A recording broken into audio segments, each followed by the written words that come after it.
Welcome to the AI Hustle podcast. Today on the show, we're talking about a brand new product that is coming out of Thinking Machines. It is a AI model that essentially listens while it talks. So similar to a human, a lot of times we've had this latency issue with things like 11 Labs or other of these kind of AI voice receptionists. There's so many different industries that this applies to, but there's a latency where you speak and it has to try to take in all the data, compute it, think of its response, and spit it out to you as fast as possible. And there's kind of a little latency gap. So they're trying to solve this by essentially having the AI model listen and actively take in information while it's also talking, and be able to do this kind of simultaneously like a human would. We're going to get into all of this. It's fascinating also because this is coming out of Thinking Machine, which is from Miriam Murati, who's raised a ton of money and hasn't had a ton of products come out.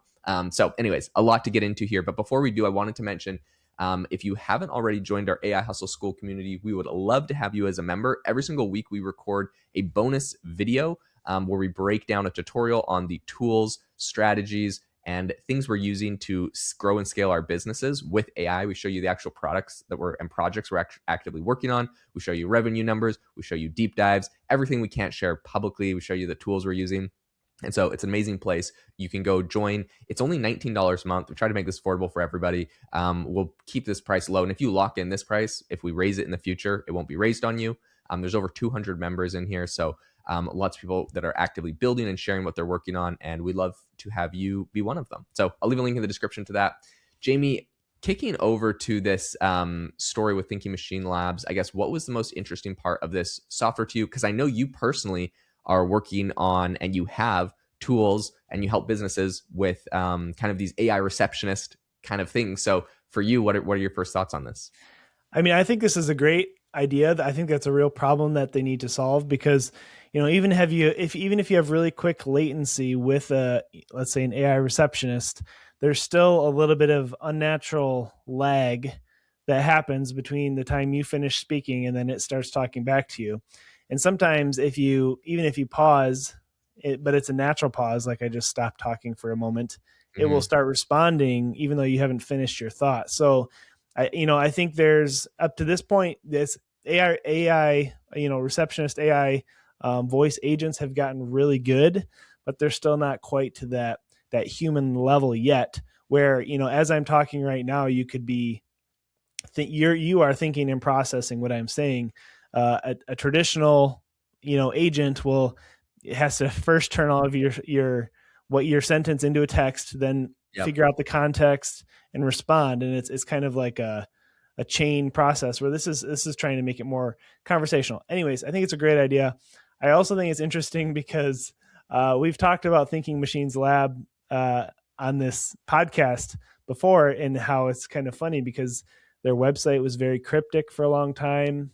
Yeah. Last year, they raised $2 billion in last July, giving them a $12 billion valuation, yet they had no product. So it was basically, from my perspective, all based around the, Miriam Murati's name, her credibility, and things like that. All that to say is we finally have a product, or at least they're calling it a research project. They haven't officially released a product yet, but I think it's going to actually solve a big problem. And I think, the valuation maybe will be legit. So what are your thoughts on it, Jaden? Yeah, I mean, I do think one of the interesting parts about this whole business, I want to get into some of the technical stuff here because I do think it's really fascinating. But like, as far as the whole business, because we've talked about Thinking Machine before, and we're like, like they've raised so much money and it's all kind of off of Miriam Murati.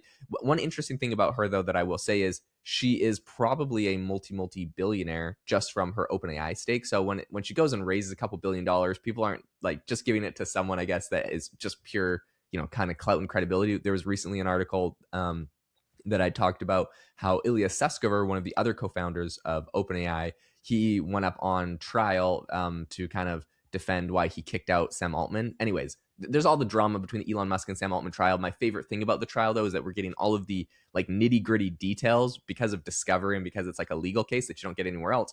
And in all of that, he had to reveal that he has about a $7 billion OpenAI stake. So he's one of the co-founders with Miriam Murati, one of the originals. So you can imagine Miriam Murati, maybe she may have joined a little bit later, and maybe he was a little bit more of an OG. But I mean, she's got to have somewhere between $4 and $7 billion in equity or a stake in OpenAI, especially as it's kind of growing and stuff. So she's over there doing her thinking machine labs. She's, raising it like a $2 billion valuation. She's raising $2 billion for it. And get a higher valuation. But she also has like a massive fortune just tied to OpenAI. And at the end of the day, like that's where she's going to make a lot of her money. So anyways, I do think that's a very interesting part of the whole story. But as far as the tech of what they've released, I actually love it. I think I was really curious what she was going to come out with, because obviously if she was just trying to make another competing LLM to ChatGPT, which they very well might, who knows, but like it didn't seem like it was, I don't know, you go leave OpenAI and just make another OpenAI clone. This is cool because it's something completely unique, which is kind of what I expected her, and even Ilya's working on something, and they're making these kind of completely unique platforms and solutions that didn't exist before. And so specifically what they have done with this, it's called a full duplex. That's the technical term.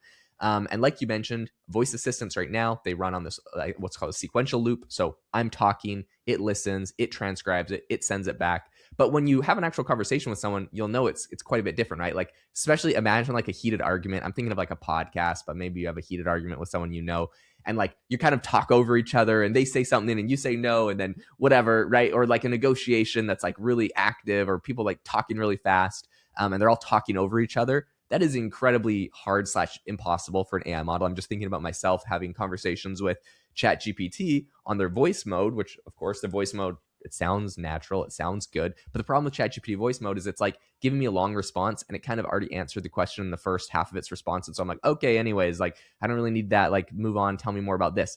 As soon as I start talking, it's like, it like freezes and it's like, sorry, I missed that. What did you say? Like it, Yep. It just like cuts itself off, and it's like has this awkward moment where if I was just talking and I had kind of, maybe it would finish its sentence and listen to me at the same time and then immediately start talking to me throughout it. And it kind of reminds me of what we're actually getting out of something like Claude Cowork, or maybe even OpenAI is kind of doing this too, where mid response, you can actually ping it with new information as it's kind of writing out its response, and it will change dynamically the response, which for quick little responses isn't that important because it does them pretty fast. But when it's doing like something like Claude Cowork, it's doing like this massive multi-step project or building a website or a web page for you, and it takes 5 minutes, and halfway through you send it a message, and then it can kind of pivot and change. I don't know. It feels like the same concept, but they've done this in a technical way where it's not seconds or minutes, it is milliseconds that they're able to get the turnaround and the latency down, which is incredible.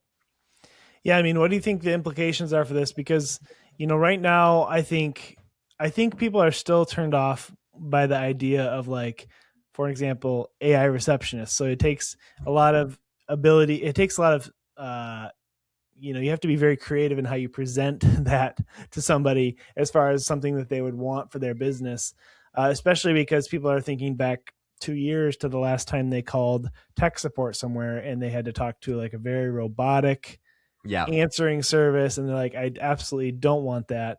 It's changed a lot already, but this is kind of going to take it to the next level. So, what are your thoughts as far as like how long will this take to be adopted by the masses, or at least by companies, so that they feel comfortable with this?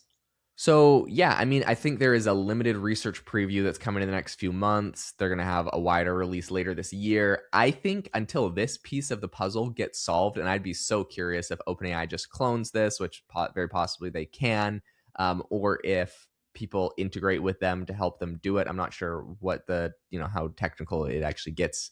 But I think until this piece of the puzzle is solved, people are still going to feel like it's quite robotic, because if you're talking and it's talking and then it pauses and you have this glitch, it's just this awkward moment. It just feels like a robot and we don't like it. I think at the end of the day, the AI receptionist idea will be fully realized and people won't mind or care if it sounds perfect, acts perfect.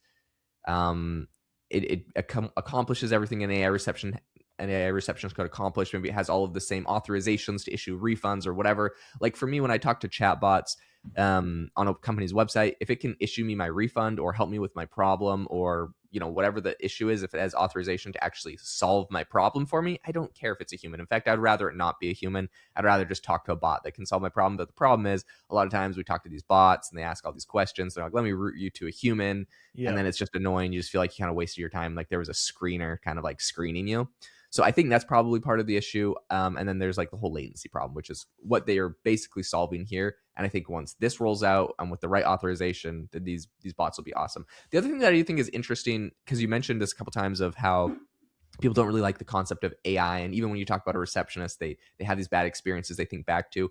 One thing that I think would give people a better, more positive connotation to all of this is less of replacing a person with the AI, so like replacing your receptionist with the AI, and more of, hey, you can do more than you did before. Like, before your customer support people, they would get around, within 6 to 12 hours to customer support requests, or maybe you're getting super bogged down, you get days behind. Like, that's a very bad experience, or maybe you're really bad at calling people back and it just doesn't happen. So I think pitching things as like you were unable to do this before and now you're able, versus like you can, now it just can replace that person or do it a little faster. Like a little better isn't as good as like you are dropping the ball in this whole area and now this is going to fix that problem. So I don't know. That's Yeah. a kind of a perspective shift that I think might be a better pitch for people. For sure. I have one more question for you, because I just thought of this, but someone who has seemed to expand beyond just like voice agents recently that I've noticed has been 11 Labs. They've Mhm. adopted on some actual agent functionality. They have, a little music production. They're really trying to expand on beyond voice just to audio in general. Do you think, I feel like that would be a perfect pairing with Thinking Machines product here, the full duplex. Do you think they're going to partner with someone like that, or do you think they're going to try to? Just trying to think of how they can market this and actually make money off this new development they've come up If with. it's incredibly hard and technical and like they solved something that's very difficult for other people to solve, then I would see companies like 11 Labs 100% partnering with them on this.